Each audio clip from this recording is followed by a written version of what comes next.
Маусым айының 3-ші жексенбісі медицина қызметкерлерінің күні. Төл мерекеге орай ақ халаттыларды аймақ басшысы арнайы құттықтады. Бүгінде облыстағы денсаулық сақтау ұйымдарында барлығы 15 мыңнан астам ақ халатты бар. Оның 3,5 мыңға жуығы дәрігерлер болса, 12 мыңнан көбі орта медицина қызметкерлері. Айтулы күн қарсаңында өңір басшысы осынау жауапты сала мамандарына алғысын білдірді. Халықтың өмір сүру ұзақтығы 72,7 жасқа дейін ұлғайды. Бұл сіздердің кәсіби білімдеріңіз нәтижесі. Тәні саудың жаны сау деген халқымыз дана сөзі бар. Сіздердің бойларыңыздағы төзімділік пен қайсарлық, қажырлық пен қайраттылық дертті бар жандарға демеу болып, өмірдің үмітін үзгендердің шырағын жабуда. Осынау сауапты да салауатты істеріңіз үшін алғыс білдіреміз. Нағыз еңбек еленбей қалмайды. Жұмысын жан тәнімен атқарып, алғыс арқалаған абзал жандарға лайықты құрметте көрсетілді. Мәртебелі мамандық иелерінің бір қатары марапат төрінен көрінді. Аудандық орталық ауруханасының мейіргері. Олжабаева Ақмарал Жорабекқызы, Оспанова Жанар Бұқтыбекқызы. Жаңадан онкологиялық орталық пайдалануға беріледі деп күтілуде.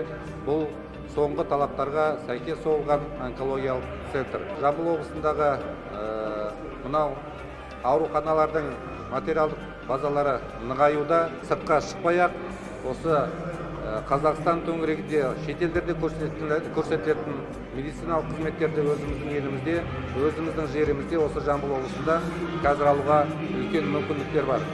Сегеніміз 24 жыл болды. Бүгін өте қуанышты күн. Осындай марапатты алып отырмыз. Осы бәріңізге рахмет. Осы біздің еңбегімізді қадағалап, осындай марапаттар беріп отыр. Өте қуаныштымыз. Не дейміз, бәріңізге тілейтін тек қана жақсылық, аманшылық. Осы жұмысымыз алға баса берсін, ауруларымыз аман есен, рахметін айтып жүре берсін. Өткен жылы ауылдық жерлердегі кадр тапшылығын шешу мақсатында облысқа 98 жас маман жұмысқа тартылып, оның 68-і ауылдық жерлерге жолданыпты. Биыл тағы 23 жас маманмен толыққан. Мерекелік іс-шара концертке ұласты.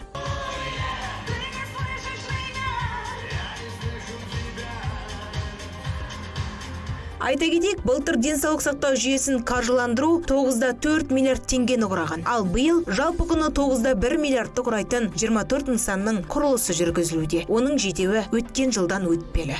Гүлнар Тайжан, Фарида Сейілханқызы, Нұртай Ыбырай, Мейірбек Сауранбай, Аймақ.